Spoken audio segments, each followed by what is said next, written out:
Il me semble que nous nous posons tous, tôt ou tard, ces petites questions. Qui suis-je, où cours-je et à quoi sers-je?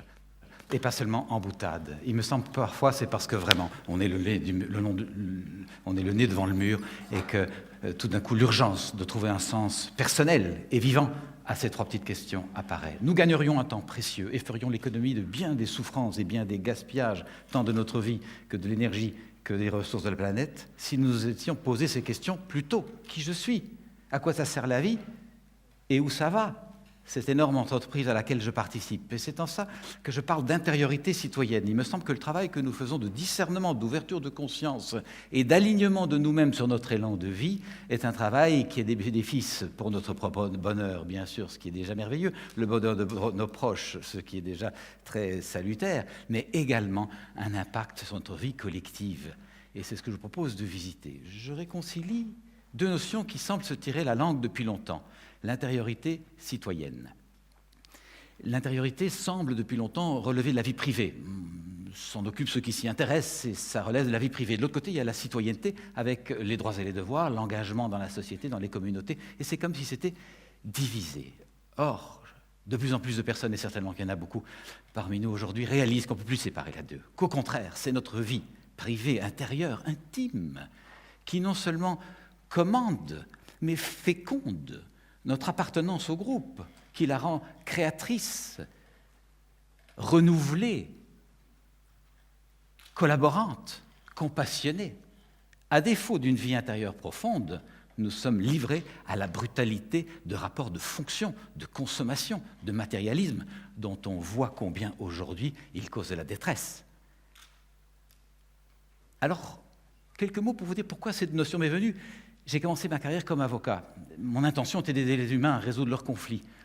Mais très vite, comme avocat, je me rends compte que quand j'ai des conflits à résoudre, la plupart du temps, il y a eu un malentendu. Quand j'observe la mécanique du malentendu, je me rends compte qu'il y a une combinaison de mal exprimé et de mal écouté. Quelqu'un n'a pas clairement exprimé ce qu'il aimerait, ce qu'il voudrait, ce qui lui rendrait la vie plus agréable. Il a malheureusement exprimé des reproches, des critiques, des insultes ou des injures. L'autre en face n'a pas entendu des attentes, des souhaits, une façon d'arranger la vie pour qu'elle soit plus belle. L'autre a forcément entendu des reproches, des jugements, des critiques ou des insultes ou des injures. Il s'est donc enfui en claquant la porte ou a répondu sur le même ton, mal exprimé, mal écouté, mal entendu. Et je mesurais que je mettais donc beaucoup d'énergie comme avocat à tenter de monter des solutions juridiques à des enjeux qui étaient largement, pas uniquement, mais largement des enjeux de bonne communication, de gestion des émotions, et de compréhension de la mécanique de la relation humaine. Et rien dans ma formation d'avocat ne m'avait formé à ça. J'avais été formé pour faire du droit un contrat, une recherche, une plaidoirie, mais pas pour être avec l'humain, la souffrance, la détresse, la solitude, l'impuissance, l'envie de se venger, la haine parfois. Ces enjeux-là, je n'étais pas outillé pour les traiter. Très vite, je réalise que je veux changer de métier et je cherche autre chose sans trop savoir, mais en bénévolat, je m'occupe de jeunes de la rue, des gamins pris dans la drogue, dans la consommation de médicaments, etc. Et là, en observant les gamins fonctionner, je réalise que la violence extériorisée ou la violence intériorisée, retournée sur soi, est au fond un tragique manque de discernement, conscience et de vocabulaire, les mots, pour comprendre et nommer ce qui se passe à l'intérieur. Quand je n'ai pas les mots pour identifier et nommer que ce que je ressens, c'est que je me sens seul, triste, déçu, en colère, en rage, défait, découragé. Quand je n'ai pas les mots pour identifier que cela, ça indique que j'ai besoin de soutien, j'ai besoin d'appartenance, j'ai besoin de connexion, j'ai besoin d'avoir ma place, j'ai besoin de compréhension, puis bien sûr j'ai besoin d'amour et bien sûr aussi de sens. Quand je n'ai pas le discernement pour comprendre ça et le nommer, la vie bouillonne à l'intérieur, il faut que ça sorte et ça sort dans la violence, la cocotte explose. Ou alors la cocotte implose dans la violence sur soi, qui peut se poursuivre par le burn-out ou la dépression. Alors je me suis rendu compte, tant dans l'expérience d'avocat que l'expérience d'accompagnant de jeunes, qu'il nous manquait sérieusement une intériorité transformante. Et moi-même, dans ma vie intime, je n'étais pas toujours à l'aise pour dire la vérité de ce qui se passe en moi. Quand dans une relation amoureuse, ça ne se passait pas comme je voulais, je pouvais balancer les 4 vérités de l'autre. Mais dire la vérité de ce que je voulais, tout simplement, avec un peu de recul, j'étais bien moins capable. Si je rentrais d'une journée de travail et que ma compagne de l'époque voulait me partager la sienne ou me poser des questions, je pouvais lui dire maladroitement « tu me pompes l'air et puis tu m'envahis ». Mais rien dans ma bonne éducation ne m'avait donné l'espace intérieur pour dire « écoute, j'ai passé Voilà la situation. J'ai passé 10 heures à m'occuper de toutes sortes de dossiers difficiles. Le sentiment qui m'habite, c'est la fatigue et un petit peu de ras-le-bol là par rapport à la relation humaine dans l'instant. Et mon besoin, ce serait de prendre un petit temps de repos, de recul, aller prendre une douche, d'écouter un peu de musique, peut-être de méditer. Mais j'ai aussi besoin de passer une belle soirée avec toi et d'avoir un bon moment à nous deux tout à l'heure. Ma demande concrète, c'est de savoir si tu es d'accord qu'on se parle seulement dans 1 heure. Faute de ce discernement, de ce recul à l'intérieur de moi-même et de cette capacité à nommer ce qui se passe, vous avez là 2 êtres qui s'aiment beaucoup, qui rêvent de passer une belle soirée ensemble, tendrement, et qui vont se la bousiller. Tranquillement. Comme ils vont se bousiller le week-end qui va suivre, et peut-être les vacances, et peut-être même la vie de couple qui si elle dure, occupera les années qui suivent. Faute de compréhension. Et je me suis rendu compte donc, de notre pauvreté, au fond. J'avais un beau diplôme de droit, ça ne m'aidait pas du tout pour aider les humains à comprendre la naissance du conflit, l'essence du conflit, et à aligner sa vie sur son élan de vie. C'est ce que je vous propose d'aller voir. Nous ne cherchons pas autre chose, me semble-t-il, qu'à tenter d'aligner notre vie sur notre élan de vie. Et je propose de le voir comme ça. Chacun de nous sent bien qu'il tend sur un fil à goûter quelque chose de particulier, que ça fait sens. Et par moments, il touche ce fil, mais par moments, il s'en éloigne.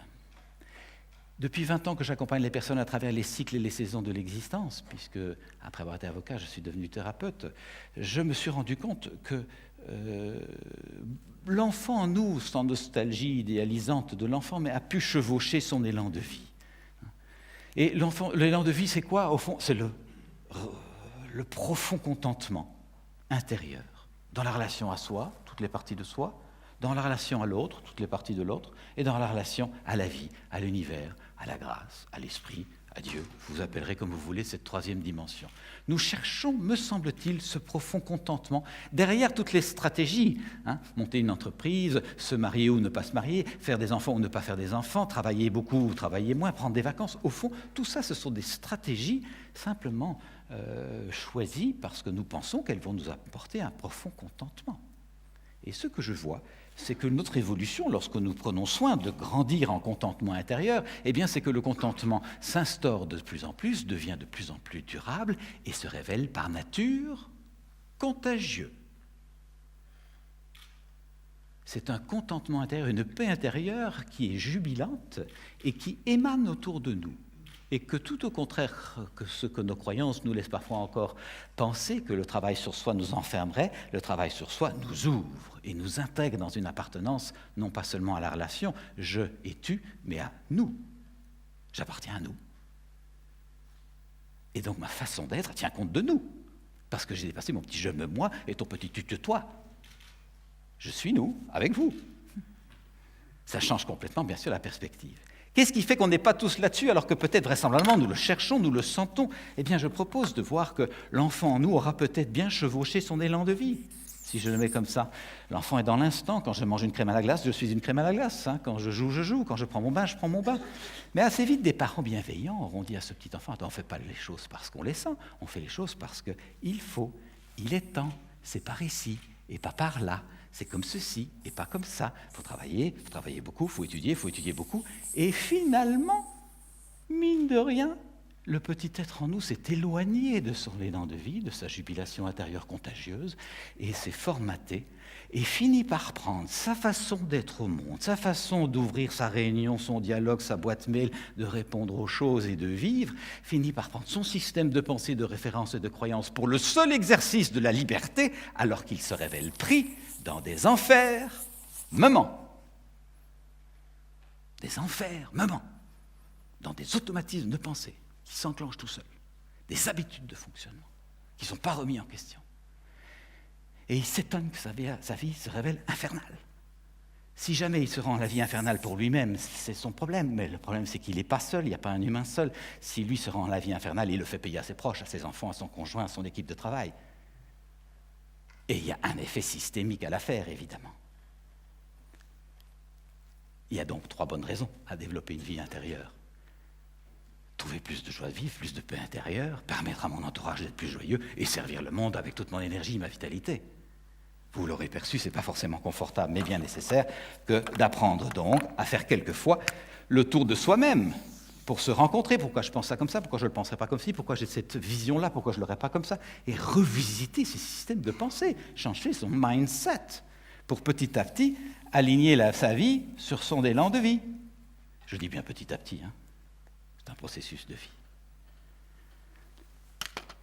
J'observe que les personnes qui ont accepté de faire ce travail de démantèlement ont accepté de se laisser déconditionner. C'est un démantèlement du logiciel intérieur, si vous voulez. Parce que ce qui fait obstacle dans notre alignement sur le fil rouge, ce ne sont pas nos conditions de vie, ce sont les conditions de notre esprit, c'est nos systèmes de pensée. Et il est rare que nous ayons perçu ça. On dit oui, mais c'est ma mère, c'est mon père, c'est le milieu, c'est l'économie, c'est la crise, et on attribue à l'extérieur des causes. Je ne dis pas qu'on a sur la planète toujours des causes vraiment favorables et encourageantes. Cependant, les exemples foisonnent, et on en a eu de nombreux aujourd'hui, qu'effectivement, ça se passe surtout dans notre façon de penser et de regarder le potentiel. Un exemple. Charlotte arrive en thérapie, elle a 20 ans, c'est une très jolie personne. Charlotte, à tous égards, elle est jolie, gracieuse, physiquement, mais intérieurement, elle est généreuse, elle a des projets humanitaires, elle voudrait s'occuper de grands projets, et en même temps, c'est une artiste très fine. Alors quand elle part dans ses projets humanitaires, ce sera fantastique, on va travailler pour Médecins sans frontières. Mais on ne dessine guère dans les camps de réfugiés. Bon, c'est pas grave, je reste à Bruxelles et je fais ma haute école de peinture, je deviens une grande artiste. Mais est-ce que je peux m'occuper de mon petit pinceau, de mon petit talent, de mes petites expos, alors qu'il y a des gens qui crèvent? Charlotte est déchirée par l'intérieur. Charlotte, malgré une bonne éducation, famille bourgeoise, père médecin, mère avocat, ou l'inverse, enfin, tradition chrétienne par derrière, dont on aurait pu espérer qu'il donne quelques clés de réconciliation, eh bien non, aucune clé de réconciliation à derrière. Charlotte est sous pression, elle part en dépression, et la seule façon de supprimer la souffrance, c'est la suppression. Elle veut mettre fin à sa vie. Je passe le détail qui permet à Charlotte d'être toujours en vie aujourd'hui. Et le processus qui consiste simplement à aider Charlotte à élargir son intériorité, à comprendre les différents flux de sa belle vitalité. Si aujourd'hui Charlotte est art-thérapeute quelque part dans le Brabant wallon, pas loin d'ici, c'est que Charlotte a travaillé son intériorité. C'est qu'elle a réussi à réconcilier son élan d'humanité avec sa fibre artistique. Elle s'occupe d'enfants pris dans les difficultés de concentration, l'hyperactivité. Elle a nourri donc complètement sa fibre sociale d'une façon qui intègre son talent d'artiste. Je ne sais pas où serait Charlotte aujourd'hui si elle n'avait pas trouvé les clés d'une intériorité transformante. Or, sur le plan de la société, voilà un être humain qui est un citoyen au bon endroit, qui met tout son potentiel au service. L'idée est donc d'apprendre que dans la difficulté, dans l'épreuve, ce dont nous manquons, ce n'est pas de ressources, c'est d'accès à la ressource. Ceci peut peut-être nous aider à comprendre. En chacun de nous, depuis que je m'occupe de gamins de la rue, j'ai la confiance qu'il y a le potentiel de faire un bruit joyeux, tintinabulant, comme ce grelot. Mais nos conditionnements, nos habitudes, nos enfermements dans nos automatismes font que ce qui sort de la plupart d'entre nous, c'est ceci. C'est tragique, n'est-ce pas ? Mais attendez, ça peut être plus tragique encore. La blessure peut être si forte, les conditionnements si importants, le doute, et puis la pression des pères également, que ce qui sort de nous, c'est ceci. Attention, vraiment, c'est tragique. Alors que le potentiel, c'est ça, joyeusement, comme un saltimbanque qui danse, comme un Père Noël qui apporte des cadeaux. C'est ça le potentiel qu'il y a en nous, mais qui peut être grippé parce que nous n'avons pas appris à nous réaligner sur notre élan de vie. Voilà le processus de développement, disons, plus personnel, dont je vois aujourd'hui que toute personne qui s'implique dans un travail de développement personnel profond, je ne parle pas d'un petit travail de superficie, toute personne qui s'implique dans un travail de développement personnel profond fait au fond du développement social durable. Mais il y a un autre aspect que je voudrais voir avec vous. Bien sûr, nous pouvons transformer nos conditionnements d'éducation, de famille, d'habitude, de méconnaissance de nous, mais il y a un aspect de culture. Nous avons besoin de nous désengrammer d'une culture qui voit la matière, le vivant, comme séparé. Nous avons un rapport avec la nature qui date du siècle des Lumières et qui voit que, depuis Descartes, il y a l'esprit et la matière. Aujourd'hui, la physique quantique nous indique que pas du tout. Il y a de l'esprit en toute chose. Et que l'information circule dans le subtil. Les sciences, jusqu'il y a peu, ne s'intéressaient qu'au palpable, au mesurable. Aujourd'hui, la physique quantique voit bien que l'essentiel est dans le subtil. Alors, j'aimerais vous partager une expérience que certainement beaucoup d'entre vous connaissent, mais qui est celle du 100e singe, qui nous renseigne qu'il ne faut pas être toute la planète à décider de changer pour que ça change. Dans les années 60, des scientifiques... Cette histoire, je l'ai entendue quand j'étais moi-même jeune thérapeute, que j'ai dit l'ampleur de la tâche est considérable, on n'y arrivera jamais. Et une amie thérapeute plus avancée m'avait dit, t'inquiète pas, il suffit simplement d'attendre qu'une masse critique, il ne faut pas que tout le monde ait changé, et évolué et ouvert son cœur pour que tout ce qu'il y a l'effet de seuil qui emporte un changement. Et elle nous raconte l'histoire du centième singe que vous trouverez avec aisance sur Internet aujourd'hui. Des scientifiques explorent des communautés de singes sur des archipels près du Japon. Ils leur donnent des patates pour les voir fonctionner et ils observent qu'une jeune guenon trempe sa patate dans un filet d'eau pour la manger sans sable. Geste un peu plus intelligent qui fait monter un peu la conscience par rapport à la communauté. Les jeunes singes autour s'amusent à faire la même chose et assez vite ça se répand par le processus habituel d'observation et d'imitation. Les vieux singes, eux, restent dans leurs habitudes. On a toujours mangé des patates pleines de sable, pourquoi est-ce qu'on changerait, hein? Et on observe qu'à un certain moment, il y a une bascule. Tout d'un coup, les communautés de toute l'île, mais qui n'ont pas pu observer parce que c'est plus loin, il y a des montagnes, adoptent le nouveau comportement. Par où est passé le message? Il semble que le message soit passé par des canaux qu'on est en train de découvrir, par le subtil. Un nouveau niveau de conscience, tout d'un coup, interconnecte des cerveaux disponibles, même s'ils ne se sont pas vus. Plus fort, dans les îles voisines, alors tout à fait hors de portée de vision, le phénomène se reproduit également. C'est ce qu'on appelle le centième singe. On a mis 100 pour mettre un chiffre. Il y a un effet de bascule à un certain moment. C'est arrivé chez nous. Le vélo, il y a 100 ans, c'était une expérience pénible. Aujourd'hui, les enfants montent sur un vélo en un jour ou deux. La planche à voile, quand j'étais gamin, ça commençait à apparaître il y a 35 ans. On passait son temps sous l'eau avec la bombe jusque-là. Maintenant, on monte sur une planche à voile en une après-midi.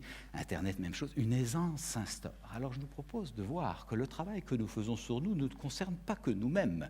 Comme le dit Erwin Laszlo, le chercheur que vous connaissez, philosophe français, notre cerveau fait des vagues. Nos états de conscience ne nous concernent pas que nous. Ils impactent. On le sait depuis toujours, quelqu'un a de bonnes ondes, de moins bonnes ondes, on le mesure aujourd'hui. Vous connaissez les expériences qui sont faites par les groupes de sidatiques, par exemple. Certains ont prié pour eux, on médite pour eux, d'autres pas. Ceux pour qui on prie, on envoie des pensées bienveillantes, des pensées de bénédiction, dire du bien. Eh bien, ces personnes voient leur immunité se renforcer. Par où ça passe? De nouveau par le subtil, inquantifiable jusqu'à peu, mais on s'interroge là-dessus. J'en termine par une belle histoire. Dans différentes villes des États-Unis, 50 villes, on a fait une expérience.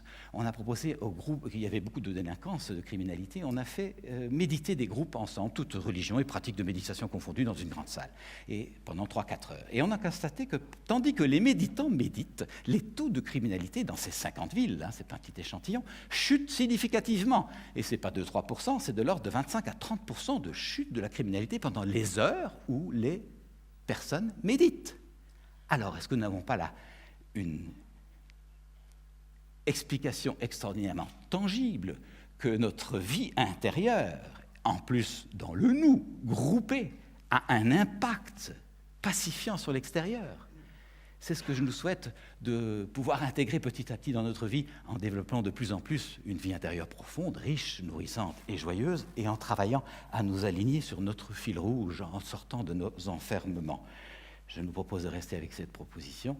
Nous avons tous un rêve pour l'humanité, souvent il est assez semblable. Plus d'amour, plus de tendresse, plus de présence, plus de douceur, moins de précipitation, plus de paix intérieure. Eh bien, je nous propose de voir devant toute chose, tout choix à faire, est-ce que ma façon d'être au monde incarne, là où je suis, le rêve que j'ai pour le monde?